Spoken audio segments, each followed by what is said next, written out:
नमस्कार, आपका स्वागत है। दोस्तों, ब्रह्म वैवर्त पुराण में भगवान श्री कृष्ण ने नारद जी को तुलसी के एक बहुत ही रहस्यमय मंत्र के बारे में बताया है। तुलसी विवाह के पश्चात इस मंत्र का उच्चारण करने मात्र से उसी क्षण व्यक्ति के सभी दोष समाप्त हो जाते हैं और उसकी दरिद्रता का अंत हो जाता है। यह मंत्र आपके मनोकामनाओं को पूर्ण करने वाला है, इसीलिए तुलसी विवाह के पश्चात इस छोटे से मंत्र का उच्चारण अवश्य करें। दोस्तों, कार्तिक का महीना हिंदू धर्म में सबसे महत्वपूर्ण माना जाता है। कार्तिक महीने में कई महत्वपूर्ण त्योहार और एकादशी का व्रत आता है, जिन्हें करने से भगवान विष्णु और मां लक्ष्मी की कृपा प्राप्त होती है।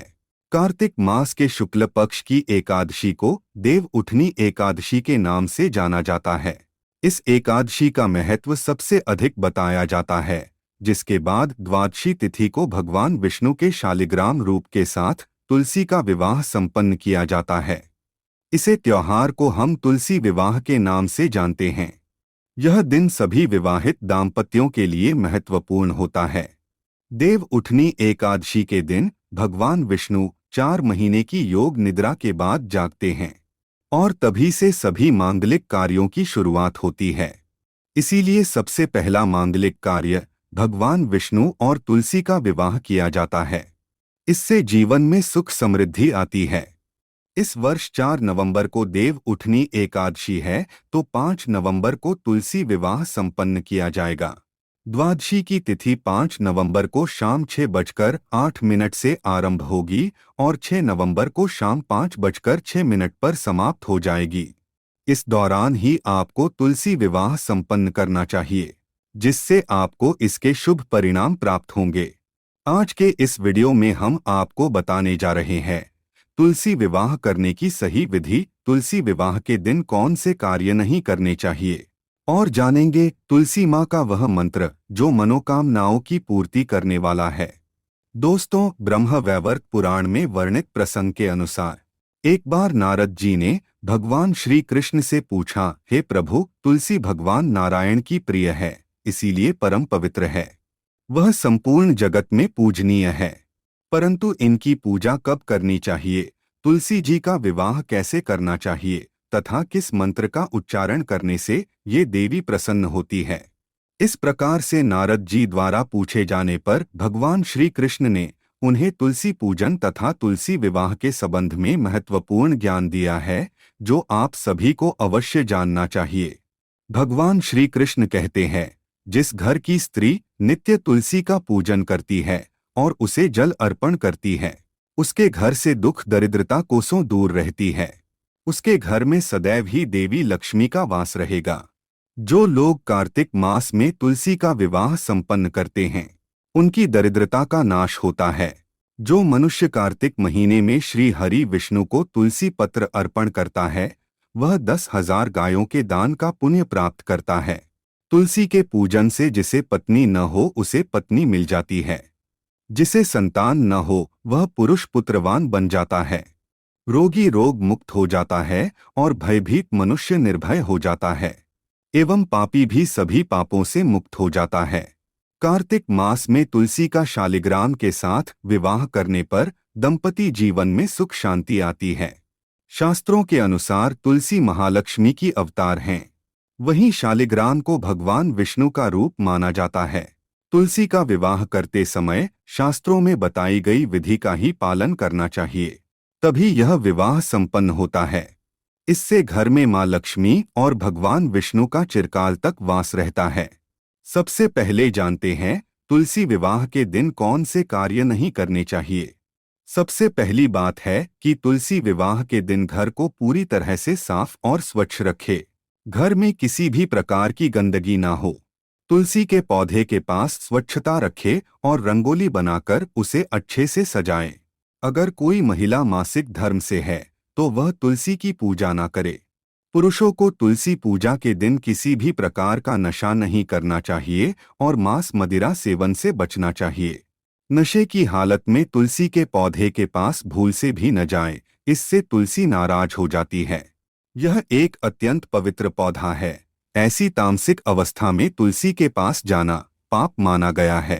तुलसी विवाह के दिन पति पत्नी शारीरिक संबंध स्थापित न करे।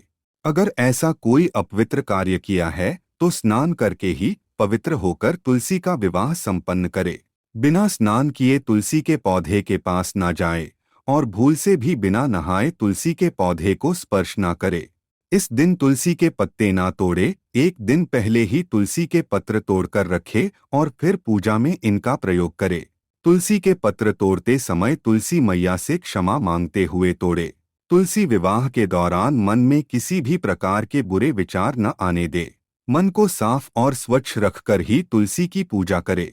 रात्रि में तुलसी के पौधे को स्पर्श न करे अथवा उसके पत्ते ना तोड़े। ऐसा करना अशुभ माना गया है। रात्रि में तुलसी का पौधा निद्रा अवस्था में होता है, ऐसे में पत्ते तोड़ने पर पाप ही लगता है। तुलसी जी का विवाह करते समय तुलसी को सुहाग का सामान अवश्य चढ़ाएं।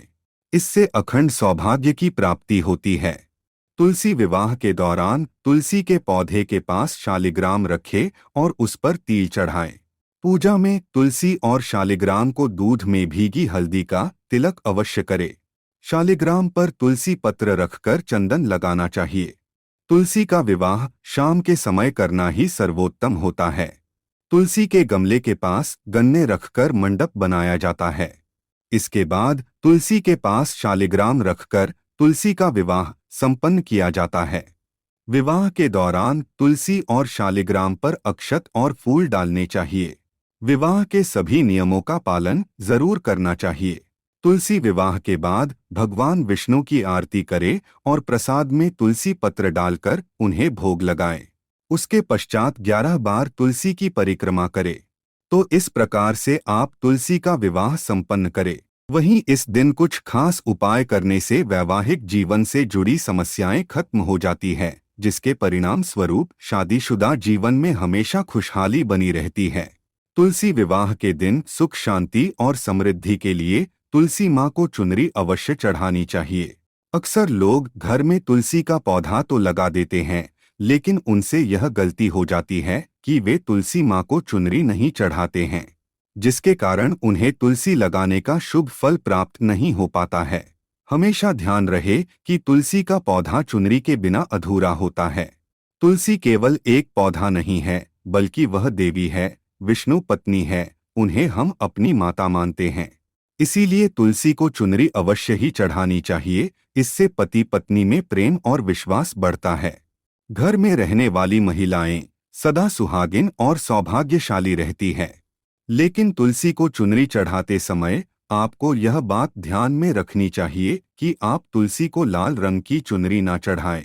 लाल रंग का संबंध मंगल ग्रह से होता है और बुध ग्रह तुलसी से संबंधित होता है। मंगल और बुध ग्रह मित्र नहीं हैं। बुध के अनुकूल शुक्र ग्रह और शनि है। इसीलिए तुलसी पर लाल चुनरी कभी नहीं चढ़ानी चाहिए। आप तुलसी पर हरे रंग की, पीले रंग की अथवा नीले रंग की चुनरी चढ़ा सकते हैं। लेकिन कई लोग पुरानी फटी हुई चुनरी तुलसी पर बांध देते हैं। ऐसा करना भी अशुभ होगा। तुलसी पर नई चुनरी ही बांधनी चाहिए। तुलसी पर चुनरी बांधने के लिए एकादशी का दिन सर्वोत्तम होता है। आप किसी भी एकादशी के दिन नई चुनरी लाकर उसे तुलसी के पौधे में बांध दे। इसके आपको कई गुना अधिक लाभ प्राप्त होंगे। तुलसी को बिना चुनरी के कभी ना रखे। अगर चुनरी पुरानी हो जाए तो चुनरी को एकादशी के दिन ही बदलना चाहिए। तुलसी विवाह के दिन एक पीला रंग का धागा लेकर अपने शरीर की लंबाई के बराबर नापकर काट लें। इसके बाद उसमें 108 गांठ लगा दें और फिर तुलसी के पौधे के नीचे बांध दें। इसके साथ ही अपनी मनोकामना कहें। जब आपकी मनोकामना पूर्ण हो जाए तो इस धागे को खोलकर जल में प्रवाहित कर दें। श्री कृष्ण कहते हैं कि जो भी स्त्री तुलसी विवाह के दिन तुलसी के समक्ष इस मंत्र का उच्चारण करेगी वह सौभाग्यशाली बनेगी। जो भी पुरुष तुलसी के सामने इस मंत्र का उच्चारण करेगा उसे अक्षय धन की प्राप्ति होगी। तुलसी का यह मंत्र मंत्रराज कल्पतरु है। ये समस्त फलों को प्रदान करने वाला है। जो भी तुलसी के सामने इस मंत्र का उच्चारण करेगा उसे संपूर्ण सिद्धियां प्राप्त होगी। वह मंत्र इस प्रकार है। श्रीं ह्रीं क्लीं ऐं वृंदावन्य स्वाहा। इस मंत्र का जाप करने मात्र से उसी क्षण व्यक्ति के समस्त पाप नष्ट हो जाते हैं और उसकी दरिद्रता समाप्त होकर अपार धन संपत्ति की प्राप्ति होती है। तुलसी विवाह के दिन तुलसी के पौधे में थोड़ा सा कच्चा दूध अर्पित करें। दूध चढ़ाते समय ओम नमो भगवते वासुदेवाय इस मंत्र का जाप अवश्य करना चाहिए। तो दोस्तों, इस प्रकार से आप भी तुलसी जी का विवाह अवश्य संपन्न करें। माँ लक्ष्मी और भगवान विष्णु की कृपा आपको प्राप्त होगी। उम्मीद है आपको यह जानकारी अच्छी लगी होगी। वीडियो को लाइक जरूर करें। कमेंट में जय माँ तुलसी और जय श्री कृष्ण अवश्य लिखें। साथ ही चैनल को सब्सक्राइब करना न भूलें। आप सभी का धन्यवाद।